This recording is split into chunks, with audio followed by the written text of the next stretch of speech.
Have you ever grown sweet potatoes? I got some growing. Check it out.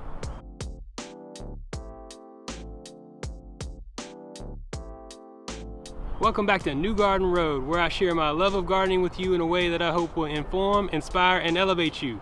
I'm growing some sweet potatoes. As you can see, these are the Varieties. That's a nice variety of sweet potatoes. I've grown them several times. I've also done the Georgia Jets, the Beauregard. These in particular, I've got at a local nursery. It's about 110 days to mature.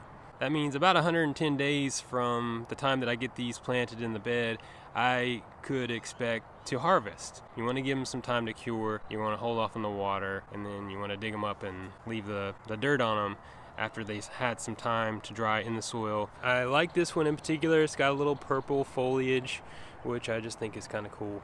You can also make these at home. The slips come from mature sweet potatoes. They're basically sprouts. So you can look up different ways to do that and get those going. You're going to have to do it well in advance of when you want to plant your sweet potatoes.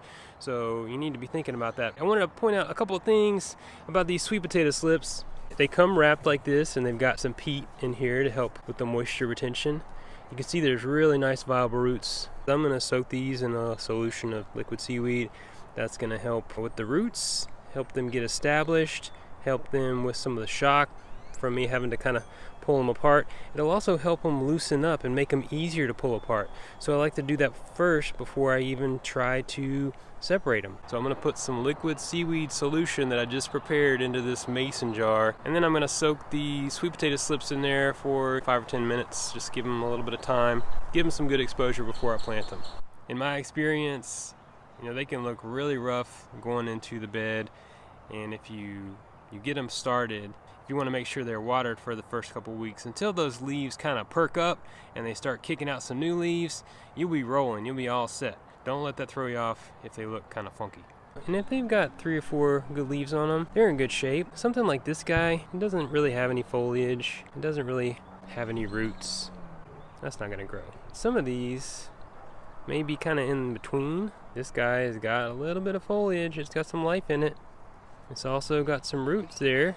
So here we go. I got one of my handy garden sifters out and a little galvanized bucket. I'm going to drain off the excess seaweed solution from these sweet potato slips. I'm going to try to lightly tease them apart a little bit. I'm just going to let those sit there, dry off for a minute, and then I'm going to go on to the next step. This is soft rock phosphate, and I've got a little moisture from the liquid seaweed on the roots. And what I like to do is just kind of dredge them in there.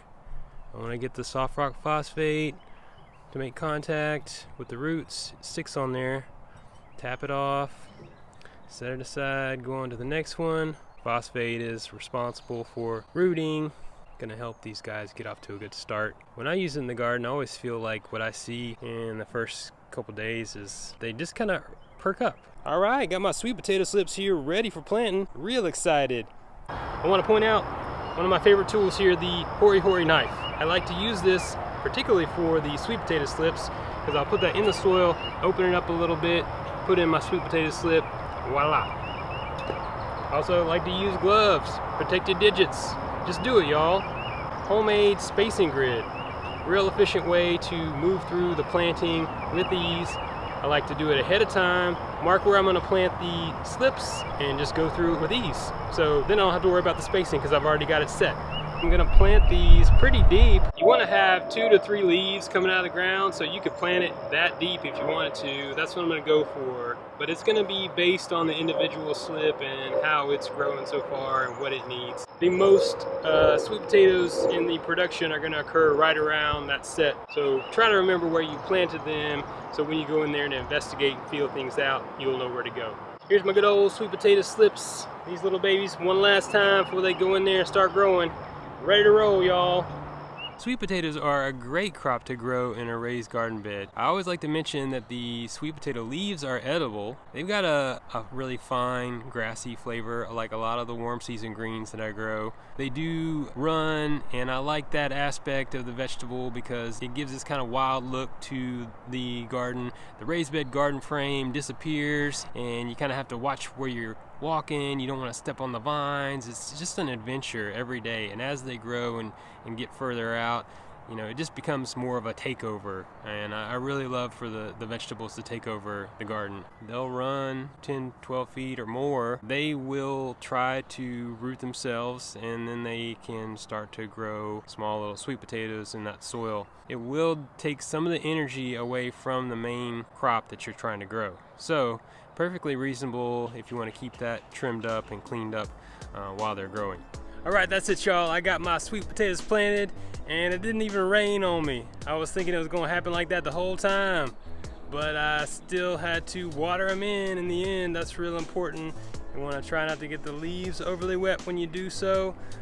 So yeah, I use that long-handled water wand, and I can get down there close to the soil level, and with an appropriate water pressure, it's not going to go over everywhere, and it's not going to get the leaves wet. And you want to keep them watered. You know, check them, you know, daily. But the first week or two, you're gonna want to keep them watered until they get to take root and they start to get established. And you'll see that in the leaves because they'll start to perk up. Once they get going, they'll be pretty drought tolerant. All right, that's a wrap on planting these sweet potatoes. Got them growing. I hope you enjoyed the video. I hope you got some tips, and I hope you're gonna grow some sweet potatoes. I smell some baked sweet potatoes in your future. If you like what you see and you want to see more of it, please subscribe to my page. And as always, leave me a question or comment below. Happy gardening, y'all.